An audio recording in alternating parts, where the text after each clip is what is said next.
자, 오늘 영상의 목적은 바로 지금이라도 주식을 사지 않으면 후회할 수도 있다. 이 부분을 우리가 한번 고민을 해보는 시간을 가져보도록 하겠습니다. 이제 많은 기린이 분들 그리고 아직까지 주식을 시작하지 않으신 분들 대부분은 아니 그 코스피가 3300이래요. 그 예전 고점 아닙니까? 그러면 이미 오를 대로 오른 건데 지금 들어가면은 물리는 거 아닌가요? 이런 생각을 당연히 할 수밖에 없는데요. 하지만 이 생각이 틀릴 수도 있다는 걸 이번 시간에 한번 같이 고민해 보도록 하겠습니다. 같이 공부하시죠. 렛츠 기릿!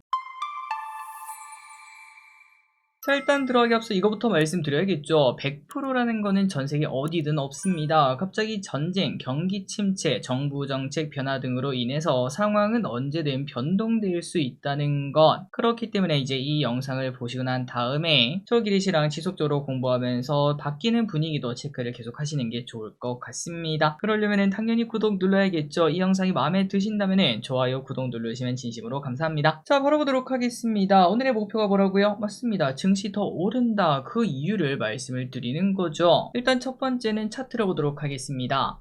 자, 코스피 차트를 보도록 하겠습니다. 이거 보시면은 월봉인데요. 과거 코로나 때 쭉 떨어졌다가 쭉 올랐다가 몇 개월 쉬었다가 쭉 올라가는 모습을 우리가 확인한 적이 있었습니다. 그런데 이번 지금 그 흐름이 완전 이어지는 걸 확인할 수 있는데요. 여기 보시면은 쭉 올랐다가 한두 달 쉬었다가 다시 오르기 시작하는 걸 확인할 수 있습니다. 아니 길이 근데 내가 뭐 주식을 하지 않아도 이건 알고 있어. 그때 당시에는 그 코로나 때문에 금리 인하를 엄청나게 했잖아. 그러한 강력한 힘이 있었기 때문에 가능한 거 아니었어. 맞습니다. 그때 당시에는 금리 인하라는 그런 엄청난 이벤트가 존재했죠. 그러다 보니까 시장에 돈이 넘치다 보니까 그런 현상이 나타났는데 하지만 이번 또 그에 못지않은 그런 이벤트가 존재하고 있습니다. 일단 첫 번째는 정부 정책이죠.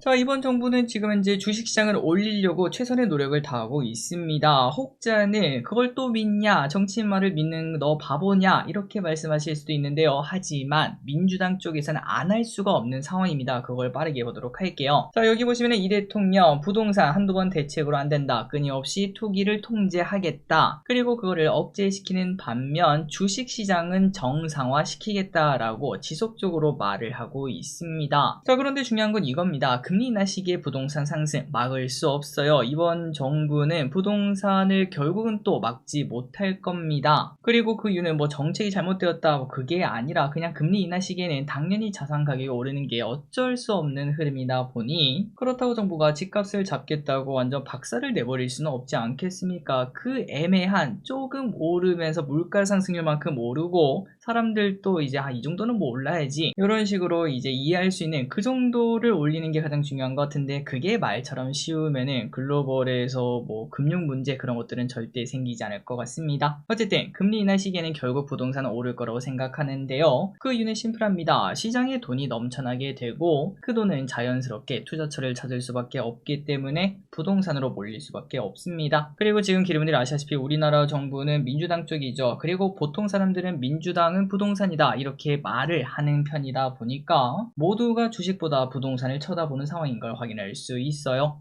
자, 그런데 민주당은 집값을 무조건 잡아야 되는 상황입니다. 그 이유가 뭐냐면은 이제 최근 대선이 있었고 그때 결과를 봤을 때 청년층의 이탈이 생겼다고 합니다. 탄핵이라는 이벤트가 있었는데도 불구하고 민주당 쪽을 100% 보는 그런 모습은 아니었다는 거죠. 그렇다면 그 이유가 뭔가 봤더니 부동산을 절대 빼놓을 수가 없을 것 같습니다. 자, 그런데 중요한 건 이겁니다. 최근 들어 전세에 대한 불안감도 많이 높아지지 않았겠습니까? 그러다 보니까 월세에 대한 수요가 늘어나고 있는 상황에서 월세 가격이 점진적으로 상승하고 있었죠. 지금 경기도 서울 사시는 분들 월세 가격 올랐다는 거 체감하고 계실 겁니다. 그런데 중요한 건 이거죠. 여기서 만약에 집값이 한 번도 뭐 연평균 5%씩 10%씩 이렇게 올라 버린다면은 월세 가격도 자연히 오를 수밖에 없고요. 그렇다고 우리가 뭐 전부 다 하이닉스 그다음에 뭐 현대차 이런 곳 다니는 거 아니지 않겠습니까? 그렇기 때문에 우리는 그 물가 상승률, 집값 상승률, 월세 상승률을 절대 따라잡지 못합니다. 그러면 가면 갈수록 청년층의 탈출이 가속화되고 지금은 20대라고 하지만 그거 5년 지나면 30대 되고요. 새로운 20대도 또 똑같은 흐름을 나타낼 거고요. 그렇기 때문에 민주당 쪽에서는 부동산을 잡아야 되는데 아까도 말했다시피 부동산을 잡는 건 불가능합니다. 그래서 그 돈을 자연스럽게 이동시켜야 되지 않겠습니까? 그게 바로 주식시장이라는 그러한 공식이 나오는 걸 우리가 쉽게 생각을 해볼 수 있죠. 자, 그러니까 이해하셨죠? 정치인의 말을 믿냐 뭐 그런 문제가 아니라 주식시장을 올릴 수밖에 없는 상황이라는 걸 우리가 확인할 수 있고, 그렇기 때문에 우리는 지금이라도 주식을 조금 더 볼 필요가 있다, 이렇게 말씀드리고 싶습니다. 자, 그리고 중요한 거는 정부 정책만 있는 것도 아닙니다. 금리 인하 사이클도 지금 돌고 있다는 게 중요하죠. 자, 여기에 대해서는 뭐 다들 아실 겁니다. 최근 들어 금리 인하 기대감이 쭉쭉쭉 나타나고 있고요. 뭐 글로벌 증시가 전부 다 신고가를 내는 상황인 걸 볼 수 있죠. 그리고 금리 인하기에 어떻게 되는지는 우리가 코로나를 기억하면은 다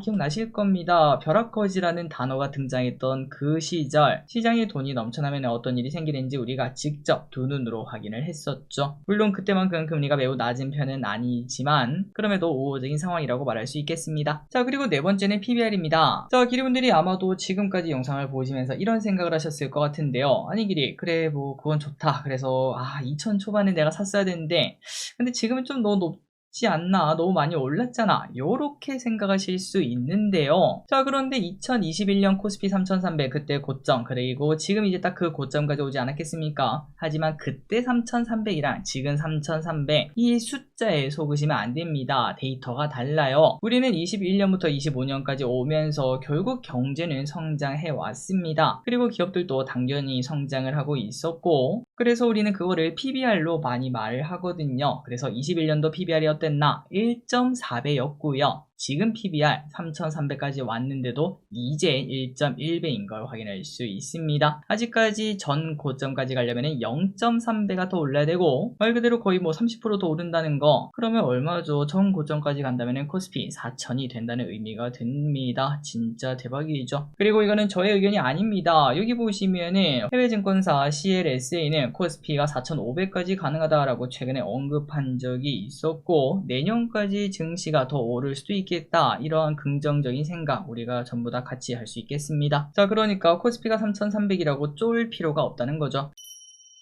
아니 길이, 그래도 너무 올랐다, 아유 그래도 나 이거 못할 것 같아. 자, 그렇다면은 이거 코스피를 보시는 게 아니라 코스닥을 보셔야 됩니다. 백문이 불여일견, 바로 차트를 보도록 할까요? 왼쪽에 코스피 월봉입니다. 전 고점까지 올라왔죠. 그런데 아까 말했다시피 이 3300이 아닙니다. PBR로 보면 차이가 있죠. 어쨌든 그럼에도 이걸 못 사겠다 그러면 오른쪽 코스닥을 보시면 좀 더 마음이 편안해지지 않을까 라고 생각이 됩니다. 과거 코스닥의 고점은 1062였거든요 그런데 아직도 845로 여기서 코스닥이 20% 넘게 올라야 전 고점인 것도 확인할 수 있죠. 자, 그리고 우리 보통 개인 투자자는 코스피를 살까요? 코스닥을 살까요? 맞습니다. 보통은 코스닥을 사요. 배당주나 이제 그런 안정적인 투자를 하신 분들도 많지만 그래도 대부분은 그래도 나도 한번 인생 역전해보고 싶다, 이런 생각과 함께 조금 더 변동이 큰 코스닥을 선호하기 때문에 개인 투자자는 코스닥에 투자를 많이 하는데, 아직도 코스닥이 전 고점에서 20%나 빠져 있으니까 아직도 코스피가 3300인데도 불구하고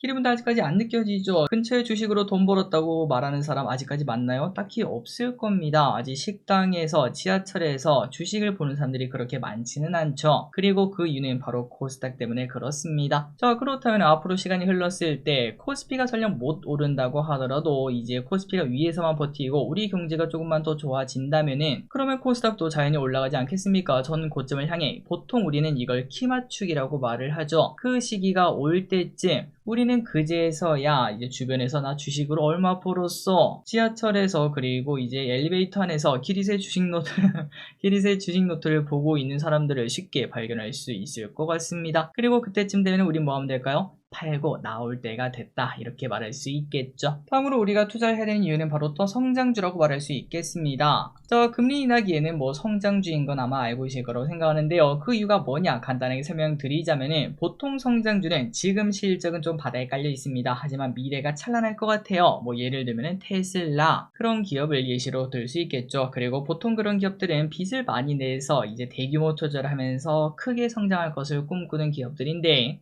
금리가 낮으면 낮을수록 비용 부담이 적어지는 거 아니겠습니까? 또 금리가 낮다 보니까 투자를 더 크게 할 수 있다는 그런 장점이 있는 걸 확인할 수 있습니다. 그래서 이제 앞으로 금리 인하 사이클이 돌기 시작하고요. 이제 금리 인하 시작해요. 그 말인즉슨 성장주가 올라가게 되고, 그리고 우리는 보통 어디에 투자하죠? 맞습니다. 성장주에 투자하죠. 서학개미 분들이 어디에 투자하는지 보면은 뭐 안정적인 배당 주식 뭐 이런 것들을 선호하는 사람들이 있다고 하더라도 대부분은 성장주, 급등주 요런 곳에 투자하는 걸 확인할 수 있고, 그 말인즉슨 금리 인하 시기에는 개인 투자자가 주식으로 돈을 벌기 쉬운 시즌이다 라고 말을 해볼 수 있겠습니다.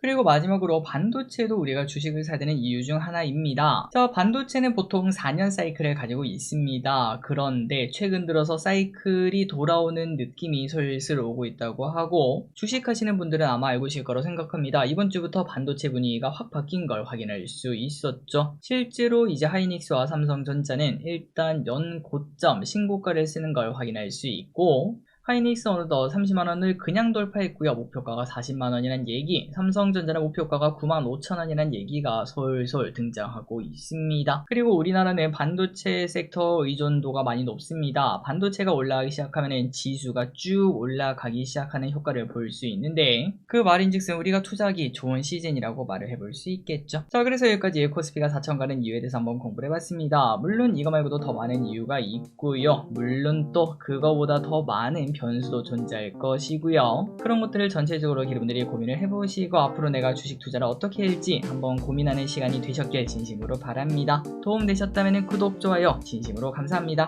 지금까지 길이셨습니다. 빠이요.